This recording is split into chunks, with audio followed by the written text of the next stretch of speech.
Hello, I'm Chris Slisher, and welcome to Turning of the Wheel, an intelligent, lively discussion about astrology, art, and spiritual adventure.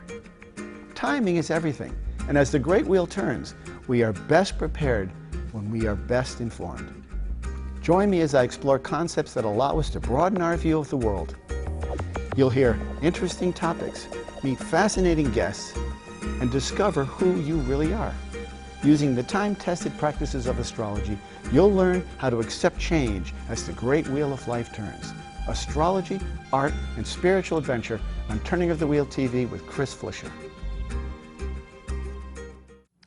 Hey, welcome to Turning of the Wheel. This is a show about astrology, art, and spiritual adventure, and today I'm going to talk about astrology because it's one of my favorite topics. It's a fascinating divination tool, and the more you know about it, the more you will understand about why astrology truly works. And there's a little bit of information that's missing. Most of us, all of us know our sun sign because we all know what time of year we were born. But there's an extra piece of information that if you knew ahead of time and you were reading your daily horoscope in the newspaper or the website or wherever you go, you would have a lot more accuracy, and what you read might actually begin to make sense. Because granted, astrology gets a bad rap. When you go to the newspaper and you look up your sign and you're like Virgos and it says, Virgo, you're going to have a good day today, you say to yourself, how can every Virgo in the world have a good day? Or how can every Aquarius have a great day or a bad day for that matter? And this just isn't accurate. Part of the reason is that it's too broad of a pool of people that they're drawing on when they do that. There are aspects to that that are true, but it's too large of an area. So we need to granularly bring that in and make it more granular. And how we do that is by knowing the time of birth. Now, we all know what day we're born, and most of us know where we were born, but not everyone knows the time of birth. Now, the birth time is usually on the birth certificate, but if it isn't, ask your mother. I'm pretty sure that she was there, and she will know, or your father will.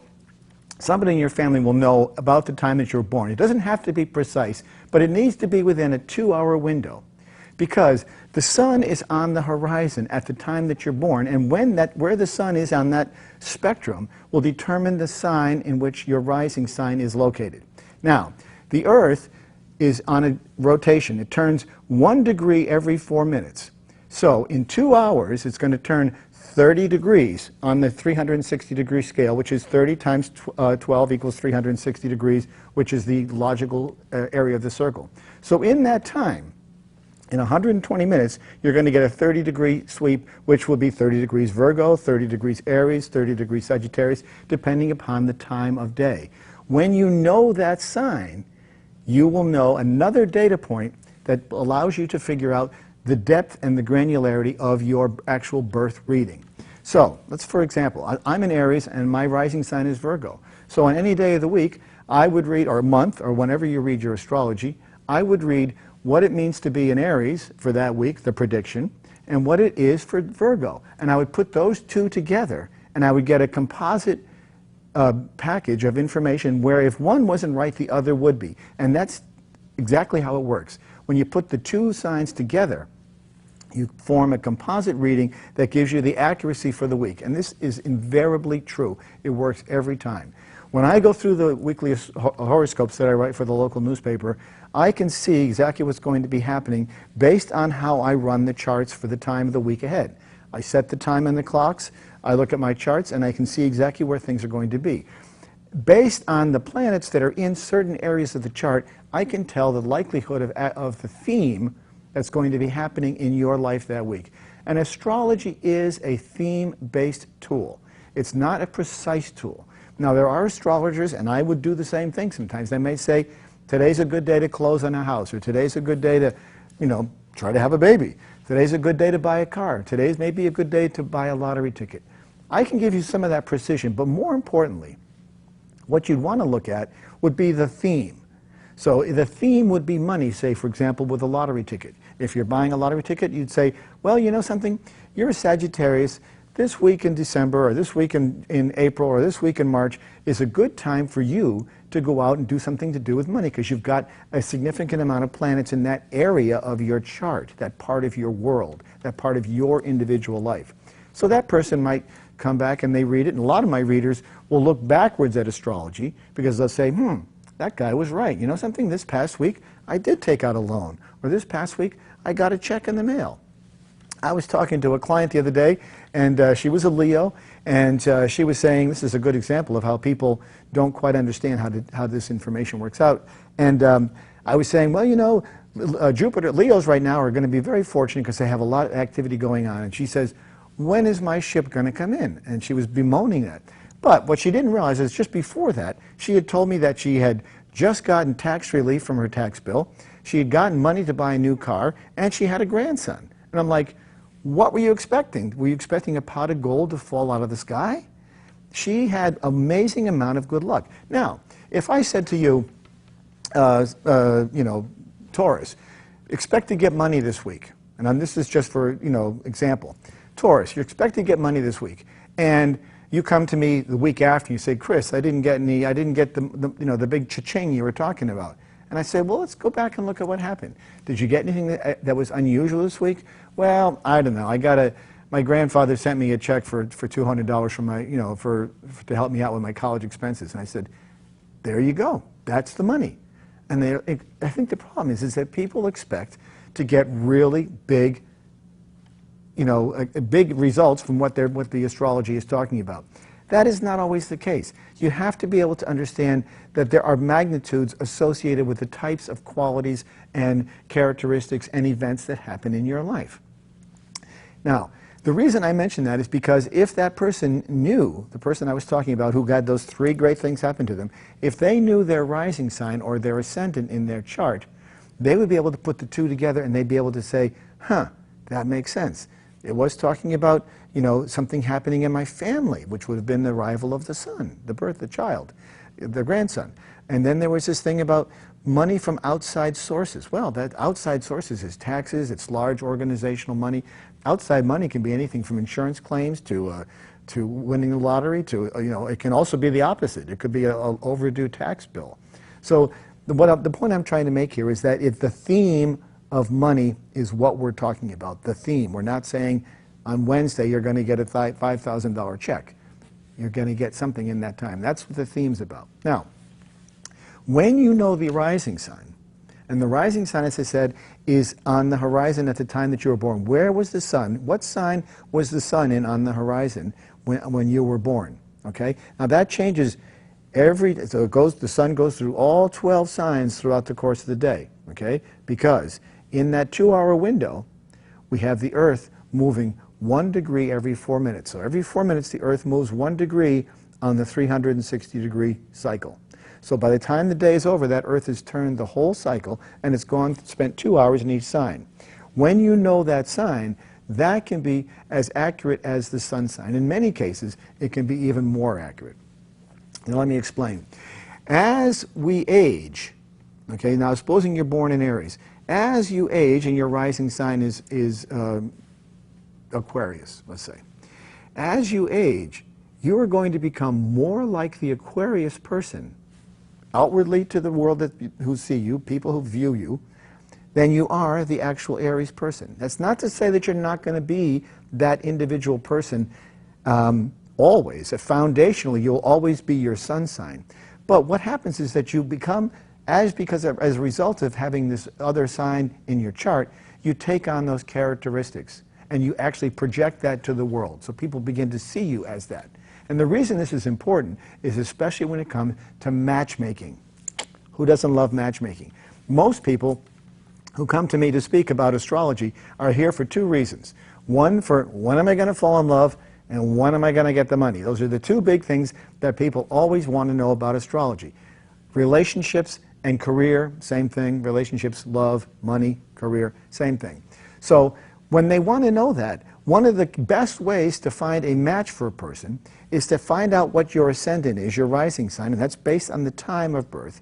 And that, when it matches up with the sun or the moon of the other person in the other relationship, you have instant chemistry. It works every time. I've known many couples who find this to be incredibly true, even if their signs do not get along on the surface. Now, what do I mean by that? Each of the signs has an elemental characteristics. There's fire, air, earth, and water. Okay? So, fire and water, you say they don't go together. Earth and air don't go together, but fire and air goes together, and earth and water go together. You can see the natural chemistry of how those fit together because they're natural elements that seem to be adaptable. Fire feeds air. Water and earth, well, they do make mud, but that's okay. They still get together, and they can create bricks, so there's foundational qualities there. The point of the matter is that they do meet up. So, if you have a rising sign in Gemini, an air sign, and you fall in love with somebody who's an Aquarius, who's an Aquarius, that's also an air sign, you've got air-to-air compatibility. They're going to have a very deeply rich intellectual conversation because they understand each other. This is very, very critical. This is why knowing the rising sign is critical. But the other point I want to make here is I said to you that as you age, you become more like your rising sign.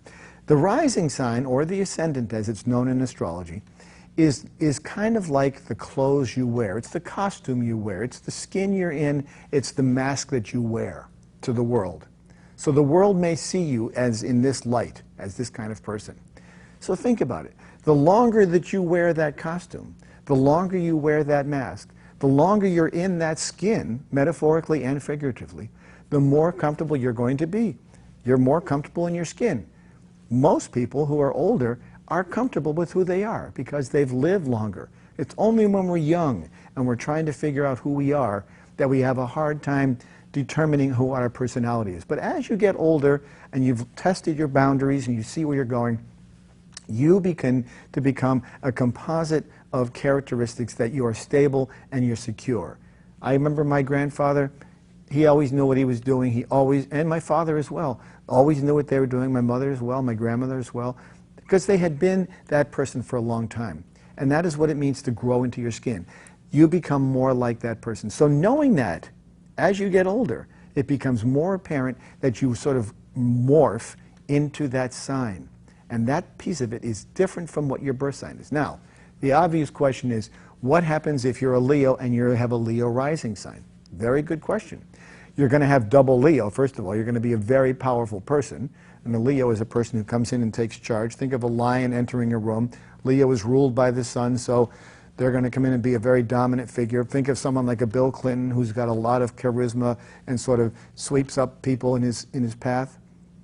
But then, another case, we look at Barack Obama. He is a Leo as well, but he's got Aquarius on his ascendant. Big difference there because of that type of personality. Here we have two Leo people, but they have distinctly different characteristics and distinctly different styles. They may be effective, they may be confident, they may be bold, they may be powerful, but that subtleness of that ascendant piece on the chart is where it happens. Now you say, how do I find out my ascendant? Well, good question. You seek an astrologer. You can go online and find it if you want to.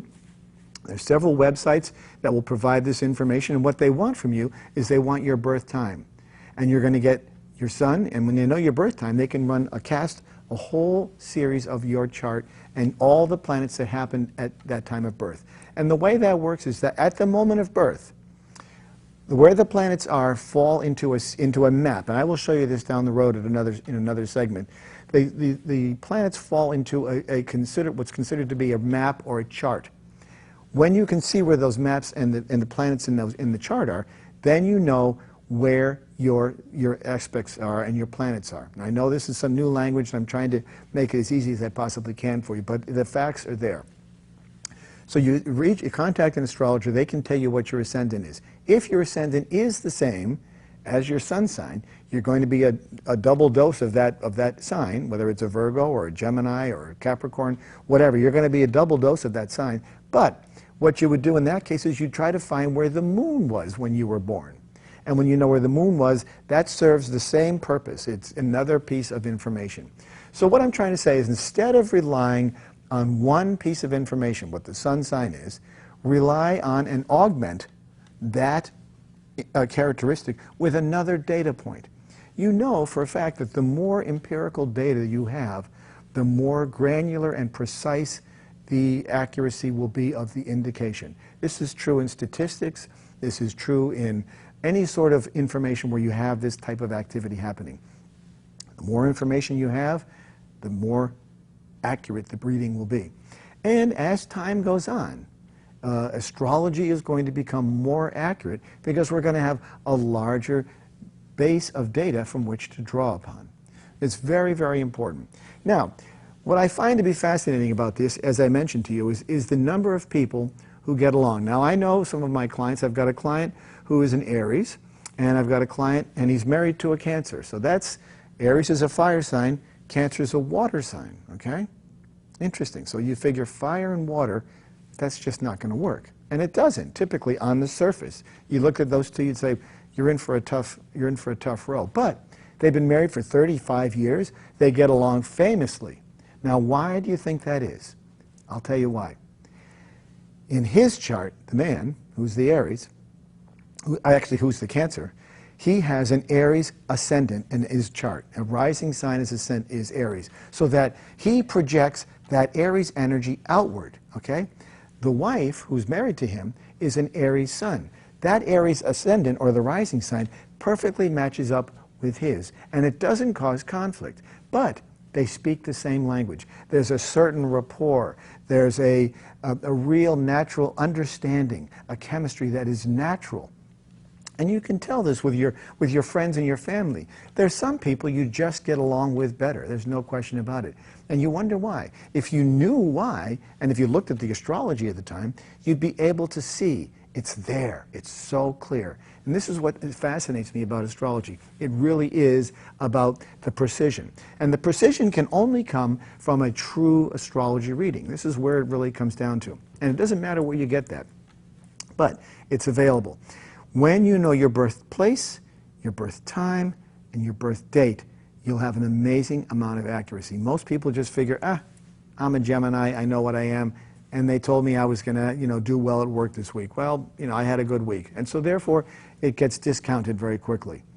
But if that Gemini knew that in their chart they had Sagittarius rising, they might have a different approach to how their life was, because they may have seen things come across their life in different ways. And it's very, very accurate in that regard, especially when it comes to matchmaking and making major decisions. Major decisions in life can be dictated by knowing these 2 points.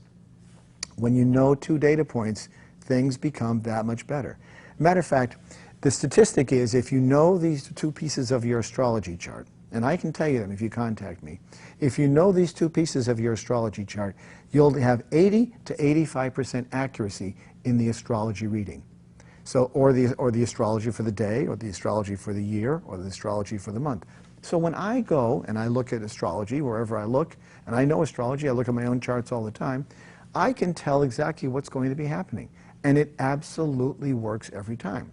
Now, I'm not trying to evangelize. You don't believe it, that's fine. But I'm telling you, if you run the experiment yourself, and it can do this very easily, you can just go onto to a website, find out what your ascendant is, or the rising sign. So you would Google ascendant astrology or rising sign astrology, and you'd figure out how to get that.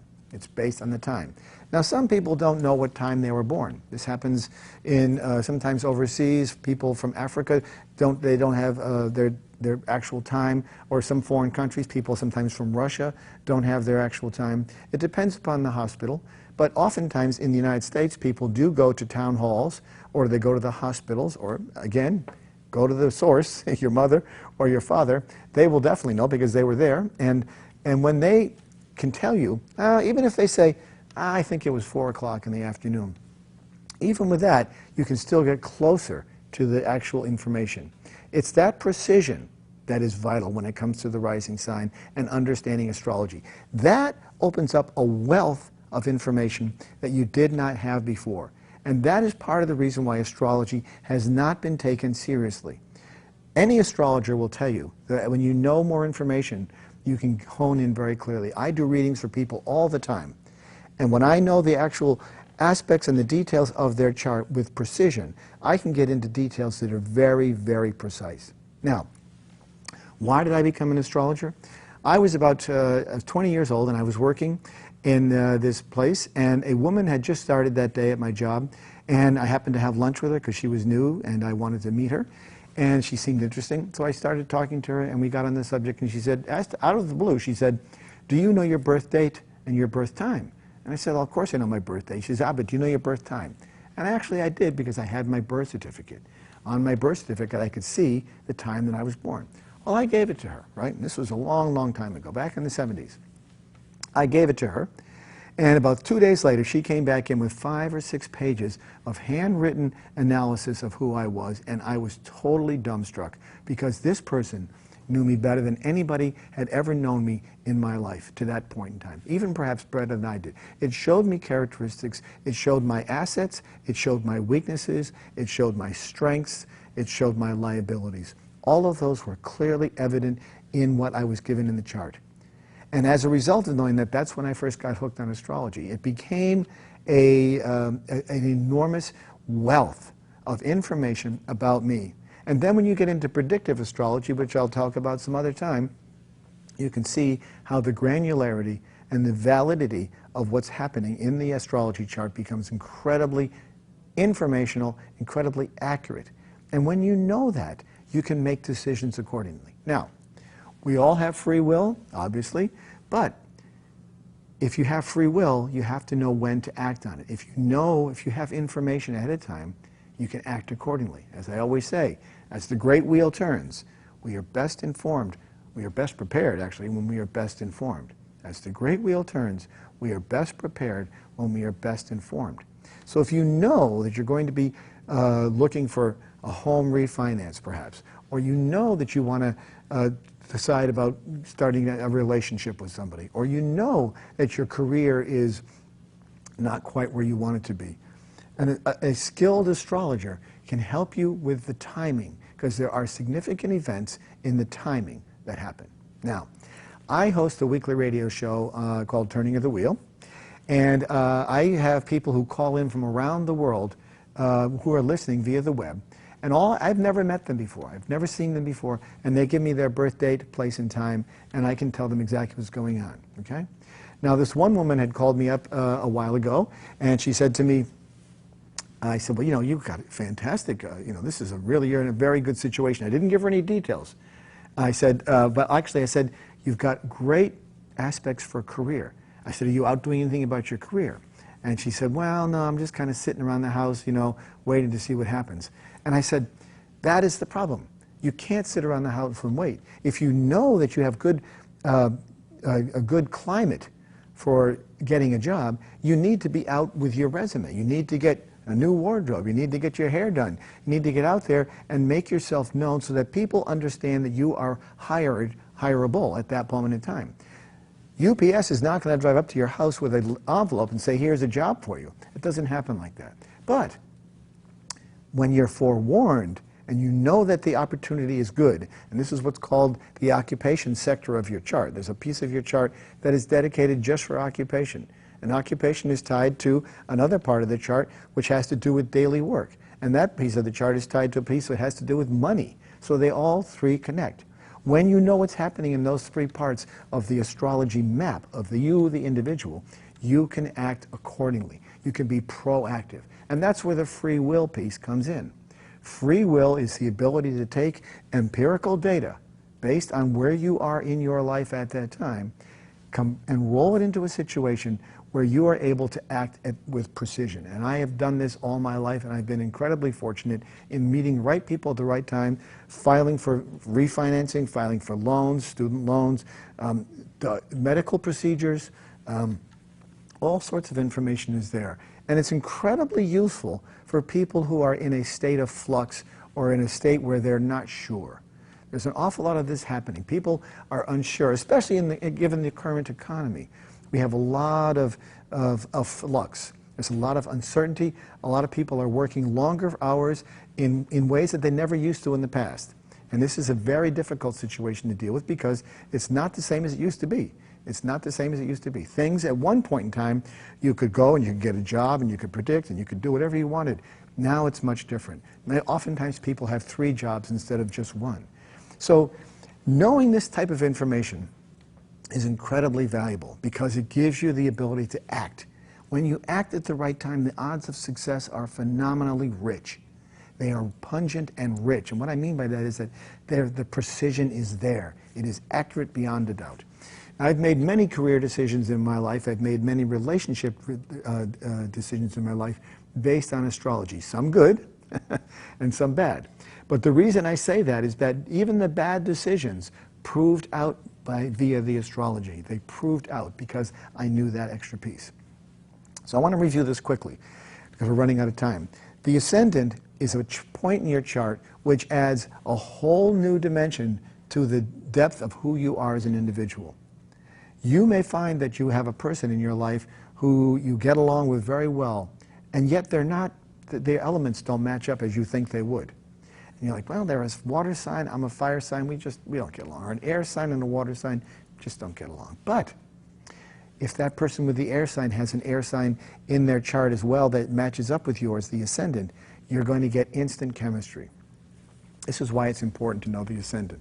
And I can't stress this strongly enough, because knowing that one piece, if I do nothing else in my life, I want to be sure that people know about the ascendant. Because when you know about the ascendant, you have incredible amount of data. And as I mentioned earlier, as you age, you're going to move into that kind of characteristic. You may always be who you are. You're never going to be different than who you are. And this is an interesting thing about astrology. People ask, can you change? You can't change who you are as an individual because you're born with a fingerprint that is your DNA, and the astrology matches that DNA. This is the thing. It matches it because you're born at a place and time. Psychologist Carl Jung used the example to illustrate astrology, and he was a very devout believer in astrology and a practitioner of astrology. He said that we are like a grape on a vine, and the grape on the vine is tied to the terroir, or the surface, or the soil, the water, the climate, the sun, the temperature. But that grape on the vine is dictated by a certain time. We've all bought bottles of wine, perhaps, that were some years are better than others. That's a very common thing in wine. So grapes of one year have a certain characteristic that the grapes on the same vine the next year are completely different because the sun, the soil, the air, the atmosphere, the climate has all changed in that time. This was how Carl Jung described astrology. This was the analogy he used, and it's incredibly accurate. And if we apply that to ourselves, it makes sense. We are born at a place and time, and in that place and time, we have distinct characteristics that are unique to us. Only we have them. Even twins who are born minutes apart have distinctly different characteristics, and I know that for a fact. I've got twins. So I know that this is a fact. So when you know these extra data points, you have empirical data that is incredibly rich and incredibly powerful, and it just opens up the whole world of astrology dramatically. The ascendant, A-S-C-E-N-D-A-N-T, the ascendant, or also look up rising sign, R-I-S-I-N-G sign, S-I-N-S-I-G-N. Look up that. When you know your rising sign, and you can Google this, you can go to my website, turningofthewheel.com, and figure it out. When you know your rising sign and you know your sun sign, each week, whenever you look at your astrology, if you look at it by the day, always set yourself up, supposing you get it on your cell phone, and you read each day, read both characteristics, both of those two pieces of information. And if you get stuck on that, you can contact me, and I will help you find another data point that's valuable. But when you have two data points, everything becomes clearer. It's an incredibly valuable thing to know. And it just makes the life of astrology and the information of the astrology that much richer. It's really, it's fascinating. And you can see these things happening. And people come to me all the time and they say, how can this be true? How can, I said, well, you know, like that woman, you know, you have a time coming, and the time has come. When the time is right and you act accordingly, this is where free will comes in. When you act accordingly and you're in concert or you're in connection with what's happening in your life, great things come together. It's incredibly rich. So I want you to keep that in mind. Now, my goal in this show is to sort of educate and bring new concepts of astrology to you to sort of make it more valuable to you. There's great things that are going on in astrology. I'm also going to have artists on, and I'm going to do spiritual adventure, which is sort of interesting people who are here to help us evolve, enlighten our lives, enrich our lives, because there's so much here, and we're only here for a short time. So we might as well take advantage of what is available, and I'm here to do that, and that's part of what my goal is to bring astrology to you in an educational manner so you can learn something from it and understand the wealth of information that's at your fingertips.